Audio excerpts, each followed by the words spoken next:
Support for higher education in focus comes from the Penn State Alumni Association, serving alumni and alma mater for more than 145 years.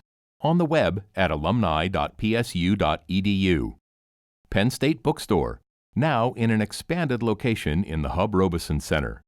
Improving the student experience at Penn State with philanthropic support of student causes throughout the university. PSECU, a credit union providing financial services to its members throughout Pennsylvania since 1934. More at psecu.com. And from viewers like you, thank you.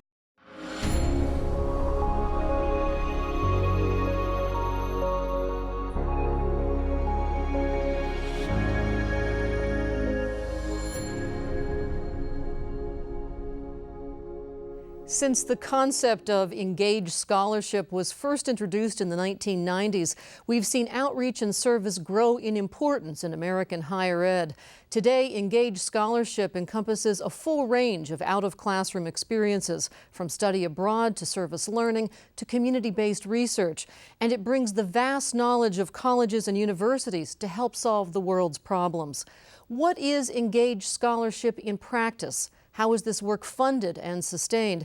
And what does it mean for students, faculty, and the community at large?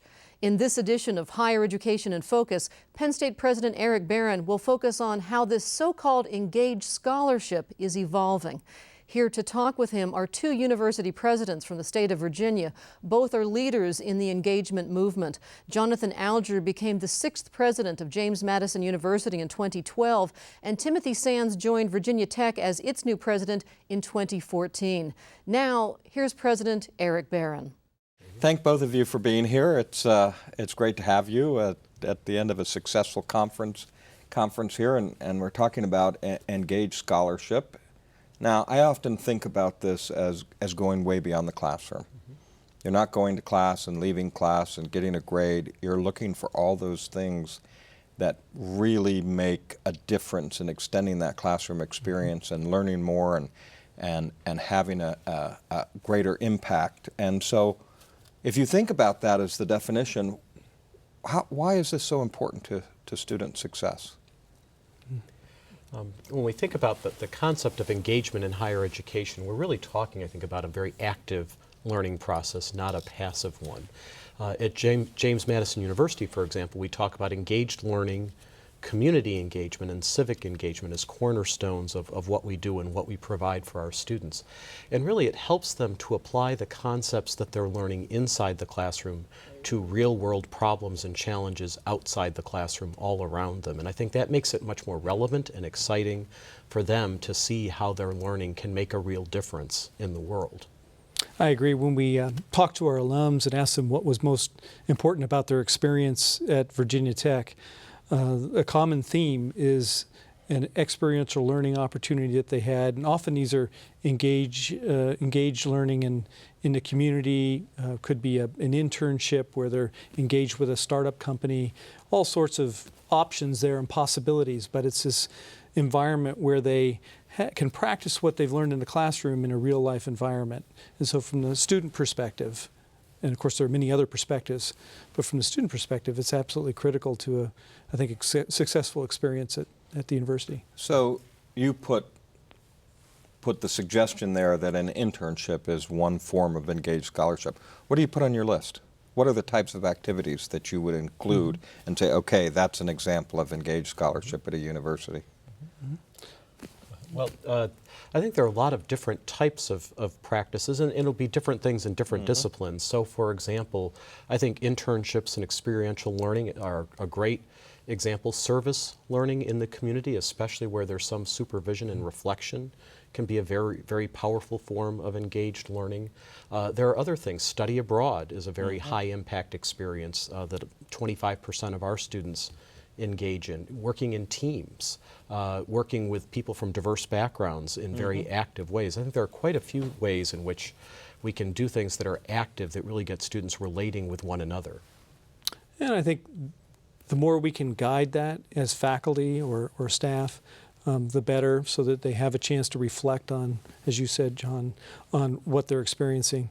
I think that's a trend that that we need to solidify, because we need to make sure that they're actually getting something out of it. And that guiding is part, that mentoring is part of what makes it a special experience. One of the things I would just add is that I think another dimension that we're trying at Virginia Tech to figure out how to do, it's not that easy, is to make sure that when our students are involved in engaged learning, that they have a chance to reflect. So that hopefully if they're off campus, they're living together. They're not spread off and commuting to back home or whatever it might be, but they're coming together and having those conversations around the dinner table just randomly when they run into each other. That's the part that I think that we need to get to, but there are challenges. Some of them are cost. You know, I try to connect the engagement activity to an outcome. You can't always do it, but you know, internship, real world experience, and it's a ticket to a job. Over and over again, you see people hire. One-on-one research creative activity with a faculty member, huge correlation with getting an advanced degree. Study abroad, how many companies want you to have a worldview out there? But the list actually ends up to be quite long. Would you put student leadership on the list? Yeah, I think so. When we talk to employers about the skill sets that they want to see, it's actually less, in many cases, about a particular major and more about things like leadership and teamwork, problem solving, resilience, overcoming obstacles, critical thinking and analytical skills, communication skills. Those are the things that the employers tell us are really important to them. And these engaged learning activities provide a great way to develop a lot of those skills. It's an incredibly important point, and I often sit there and hear people say, okay, history major, what kind of job are you going to get? But yet history majors can be incredibly successful because they learn a lot of those skills that you've just described. So it really becomes an advantage. Yeah, we also know that students who are deeply engaged in student organizations on campus are engaged as employees when they leave. There's a very strong association with that. And you can ask whether what was first. Was it the student who was just naturally inclined to be engaged, or did they learn some of the benefits of being engaged and some of the skills associated with that in student leadership opportunities that then carried over? And you know, I always reflect on we have 4 kids, so they were each an experiment for us, intentionally or unintentionally.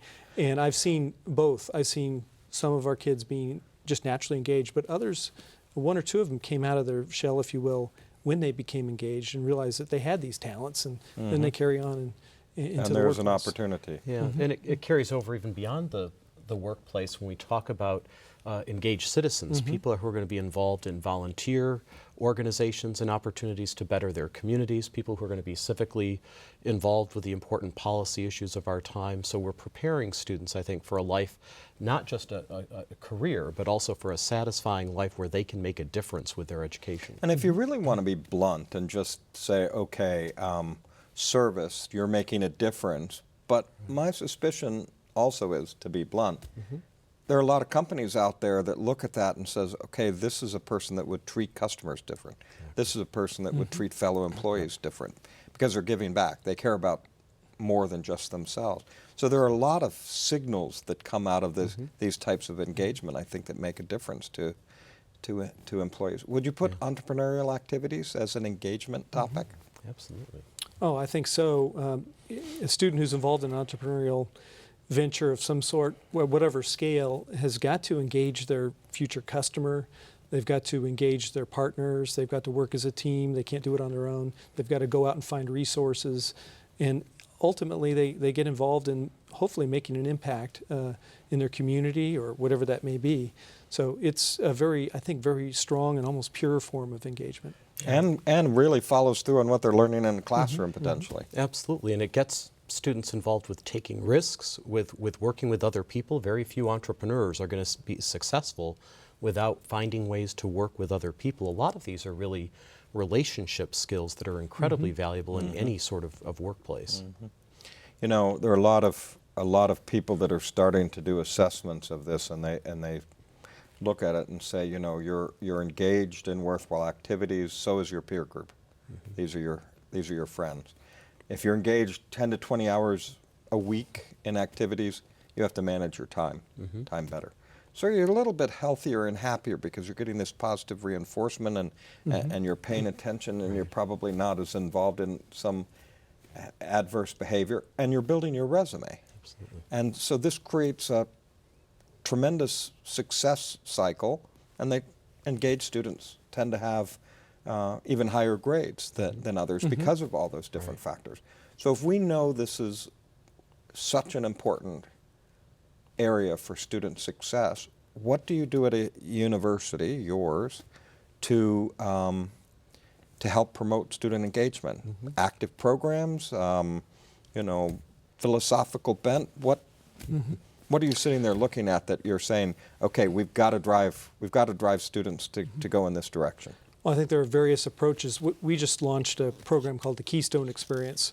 So we're essentially creating a co-curricular transcript. And I think most of our institutions have gone somewhere along that spectrum, where the students create a portfolio and they get essentially, you might call it badges for various forms of leadership, of community engagement.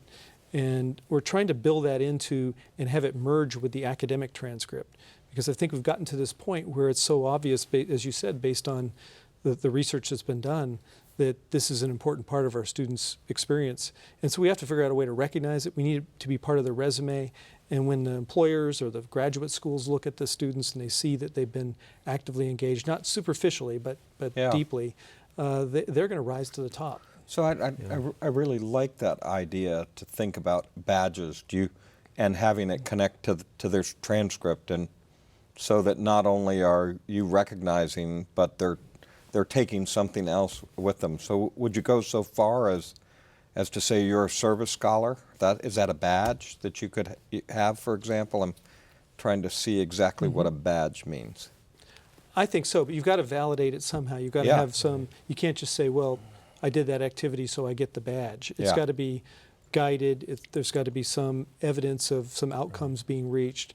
And if the partners, sometimes it's not a professor, maybe it's an employer, buys into this, then they can help essentially be part of the guidance, the mentoring for that student. But there's got to be some criteria. We have to set the criteria. You got to be able to count. You got to have realistic criteria. It has to be real. Yeah, and I think that's where the role of assessment comes in. One of the big challenges we have in higher education today is a lot of people are questioning the value proposition for higher education. You say that you're promoting all of these great learning outcomes. Prove it to us. And I think that's one of the challenges that we currently face. We have a very strong Center for Assessment at James Madison University that works with our faculty and all the academic departments to try to actually look at the student learning outcomes that they say that they're trying to achieve and finding ways to measure them to see if it's actually happening. And more, we're looking at that also with things like community engagement and civic engagement and trying to come up with meaningful measures for those types of outcomes. And that also involves working with alumni sometimes, because the impact is not just while they're on campus, but hopefully is something that will continue to occur well after they graduate. So, John, do you feel like that's a hard sell when people want education to be cheaper and more efficient, and you're sitting there saying, I need to have my students have a worldview. I need them to be out there in their communities working on projects that really extend their education. Is that a hard sell? It is. I think in the current environment we hear so much about, we should just get people through school and check off the boxes in terms of different classes or coursework, but it's about much more than just subject matter content. What we say is that we're preparing students to be lifelong learners and that there are tremendous public good, public benefits to having students who are going to be more engaged citizens, who are going to be more likely to participate actively in volunteer organizations, that benefits the entire society, not just themselves. And so part of it is getting the public to realize that what we're doing is to prepare people to be active and engaged citizens who in turn will be of service to a lot of other people in society. If it's a hard sell for the state, is it a hard sell for alumni? Can we convince people that this is a great fundraising topic? This is the cream that will distinguish a Virginia Tech from other institutions because you're providing that level of experience? I think so, but we've just completed our Gallup-Purdue Index applied to Virginia Tech, looking at well-being in later life and the 5 dimensions of that Gallup and their partners have developed over the years. And there's of course the physical dimension or health. There's financial, community, social, and purpose. Those are the 5 dimensions that that we study in well-being. And I think the more we talk about that and talk to our alums about this broader view of what it means to have had a successful college experience that prepared you for a meaningful life of service to humanity, or however you want to word it, the more that our alums recognize that in their own experience and start to value it. Because if you look back, one thing that we learned is looking at our graduates from the 40s, the 50s, the 60s, the 70s, the 80s. The current students and the most recently graduated students have had a much more engaged experience. Right. And when I was a student in the 70s, I was not engaged. I look at, I don't think I could have gotten away with that in this decade. You probably not. And so you have to convince the alums, yeah, this is really important, and we know it's important, but it's not a hard sell at that point. Oh, sorry, I was going to say, I think that also leads to the idea of intergenerational connections. And part of what we're trying to do as a university is to really encourage the alumni to engage with our current students, to be a resource to them, to see why these things are so important, both in and outside the workplace. I think a lot of our alumni have realized with hindsight, oh, I wish I had had more of those engaged learning experiences. I can see how valuable they are now, and I appreciate what I'm seeing from the students coming out today. But the more we can create those intergenerational conversations, I think the better. Well, you know, it's interesting. I don't know how many people in the audience have heard about the Gallup education poll, but there's a direct correlation between how satisfied you are with life and your engagement activities and your level of engagement in college, which, did that surprise you?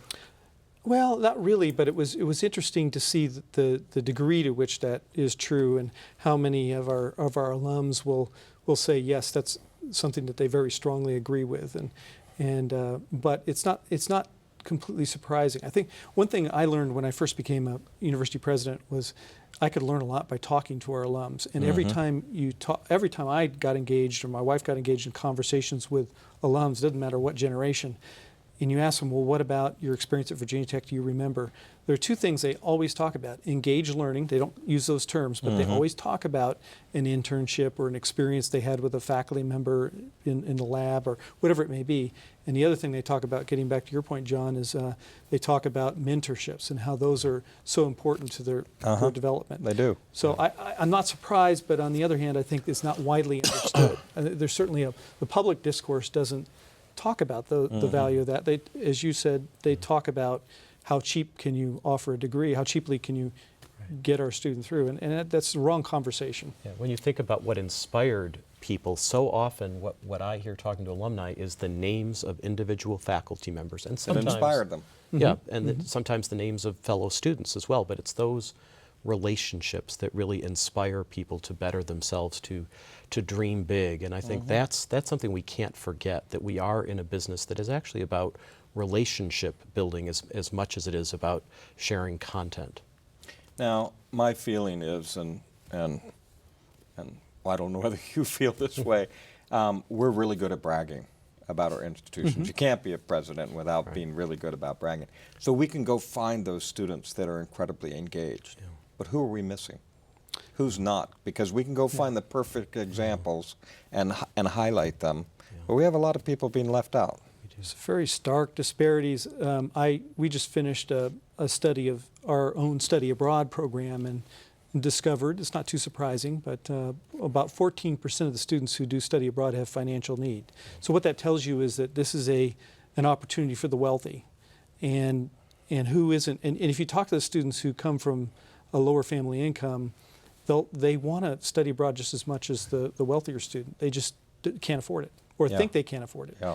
And so that's a huge hurdle for us going forward. And the same is going to be true with things like internships and other forms of experiential learning. If students don't have the resources, they may not be getting a salary for that internship. So these things do require resources. You're working a whole series of minimum wage jobs. You don't get to have the types of experience that can really make a difference and enhance your education, which I also think focuses our attention on the degree to which we can fundraise to be able to have students do things that are very different. Okay, now I see this huge arena of things we can do. How do you prioritize? How do you figure out where to make that investment to have the biggest impact in student engagement and the value it has? Well, I think, first of all, all the different academic units need to be involved and participate. And it will be different things, different forms of engagement, perhaps in the biology department, the history department, the music department, and they will know best what works in their particular areas. And then, of course, you want to have interdisciplinary opportunities as well. I think what can be really helpful in terms of priorities is to have some resources that will help faculty in particular that want to provide this kind of engagement for their students, but maybe they don't know how. Maybe they didn't have that experience, like Tim said, when they were in school. So we have a Center for Faculty Innovation that helps faculty to know how to use some of these engaged learning practices. We have an office that focuses on community service learning that will work with faculty that want to incorporate that into their classes. So I think having some resources like that really will help you in terms of priorities and making sure that things are widespread.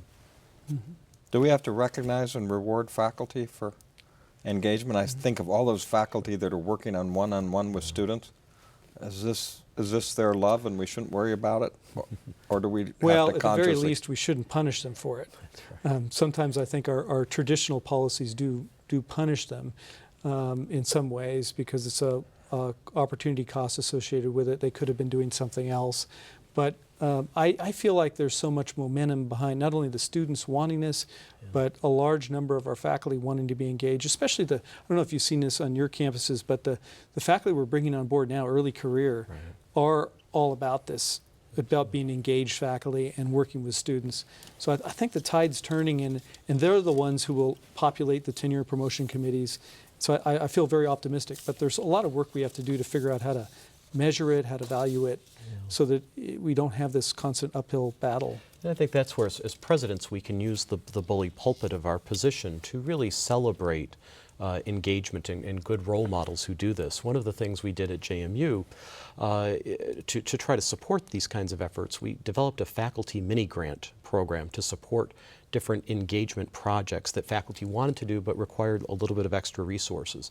So I provided funding to our faculty senate. They developed a competitive process and had a committee that vetted all of these proposals from faculty across the campus. It was a great success, and we celebrated that across the university so people could say, this is something that we value as an institution. Our faculty at Penn State all said, we need to set up the curriculum so that every student has an engaged experience. But that's also not an inexpensive undertaking. How do you get how do you get as many faculty involved as possible?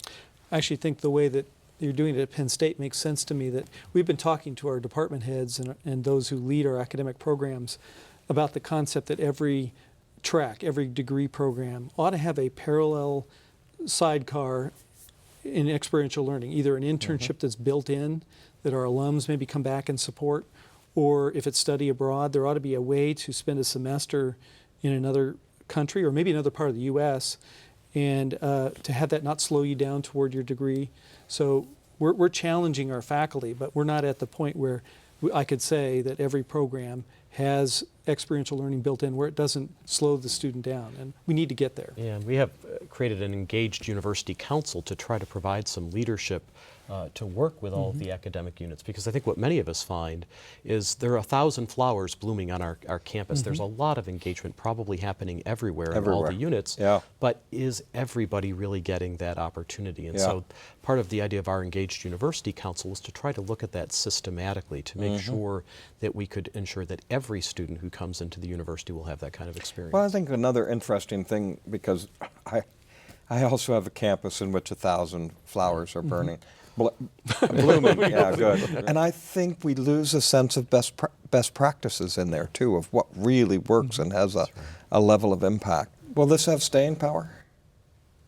I think so. I mean, one thing, I reflect on that a lot because I often note to myself usually that this generation of students is a lot like the generation that I came from in the 70s. So I kind of identify with their worldview and orientation. It's a little different time, but they seem to be very oriented toward service, toward being engaged, and being part of a community. Will that pass? Maybe another generation will come, and then we'll be fighting uphill again. But I just don't think that will happen. I think we're in a long period of increasingly valuing the engaged university. One thing that I think we all recognize, especially in public universities, is that the public good, private good shift. Well, this is a way to get back this concept of the public good, is to be thoroughly engaged. Yeah, I think one of the reasons that it may very well last now is that we're preparing lifelong learners, that we know that our students are not likely to just have one job or one career in the 21st century, and so we have to give them skill sets that will allow them to take on new challenges and opportunities, and I think that's what engaged learning does. Go out 20 years, what will residential universities look like in terms of engaged scholarship? Well, I can say an aspiration would be that people in the community, and I'm not just talking about the town that the college is based in, but people in the larger community, maybe the state that you're in, will all know about your university and how it did something to engage that community and help that community develop. And if we get to that point, I think we've really come a long way. The level of impact will change. It won't be the ivory tower, it will be the engaged university. I absolutely agree with Tim. That's perfect. We're out of time. I so much appreciate your time being here with us today. Thank you so much. Thank you. Thank you. On behalf of Penn State President Eric Barron, I'd like to thank our guests, President Timothy Sands of Virginia Tech and President Jonathan Alger of James Madison University. For Higher Education in Focus, I'm Patty Satalia. Thanks for joining us.